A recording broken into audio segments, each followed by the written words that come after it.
Today we are going to look at a case which not known by many but is as disturbing as many of the cases out there.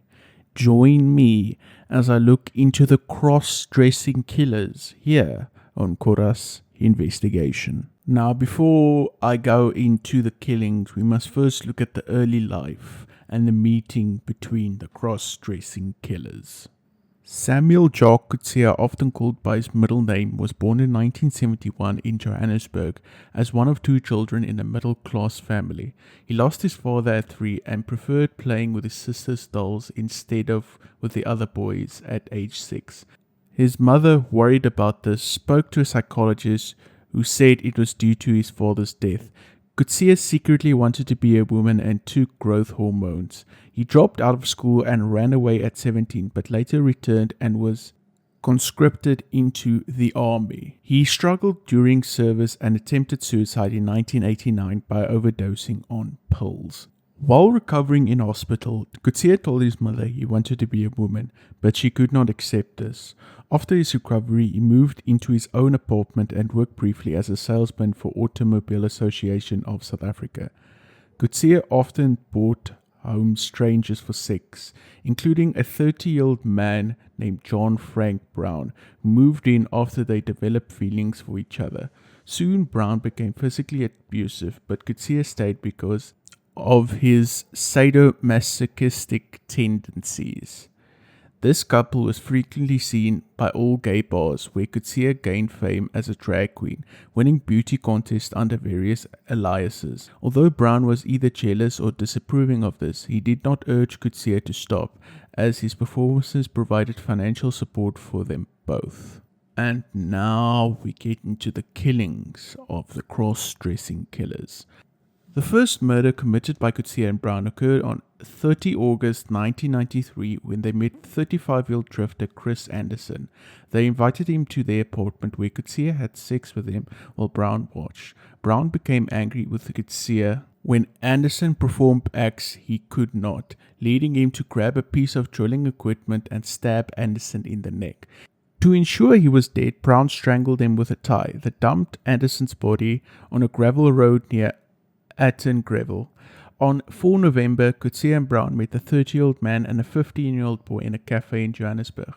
After they asked for money, the pair offered to have sex, and the strangers agreed. Following the encounter, they drove the strangers to a farm to discuss payment, but an argument broke out. Coetzee and Brown ended up shooting, stabbing, and strangling both of them, disregarding the bodies nearby. On 1st of September 1995, they killed 27-year-old gardener Havenji Robert Bele after he joined them for sex, and Brown became angry, strangling him and cutting off his genitals before dumping his body in the veld. 3 weeks later, on 22nd of September, they killed 32-year-old Robert Richer after he invited them to his home. They tied him up during sex and strangled him with a karate belt before stealing his belongings and leaving the area. Now we get into the confession and arrest of the cross-dressing killers. Less than a month after killing Richter, Brown was arrested for stealing a pistol and breaking into Cheryl van Staden's house, where he stayed before. While in prison, he contacted Inspector Ronald Spaniers and confessed to the murders he and Coetzee committed.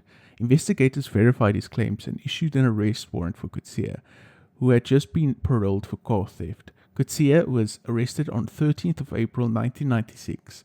After psychiatric examinations, both were deemed sane and able to stand trial. They were reprimanded in court on 16th of April, set to stand trial 5 days later. And now we get to the trial and the end of the cross-dressing killers. At the start of the trial, Coetzee and Brown both pleaded not guilty and blamed each other for the killings. 10 days later, on 31st of April, Coetzee overdosed in his cell in Boksburg prison, leaving a suicide note for Brown, expressing his desire to end his life. Despite Coetzee's death, Brown's trial continued, and later he changed his plea from not guilty to guilty. He was convicted of Richter's murder, 4 counts of accessory to murder for the other killings, aggravated robbery, and illegal possession of firearms. Brown maintained that he never killed anyone and claimed Coetzee had blackmailed him.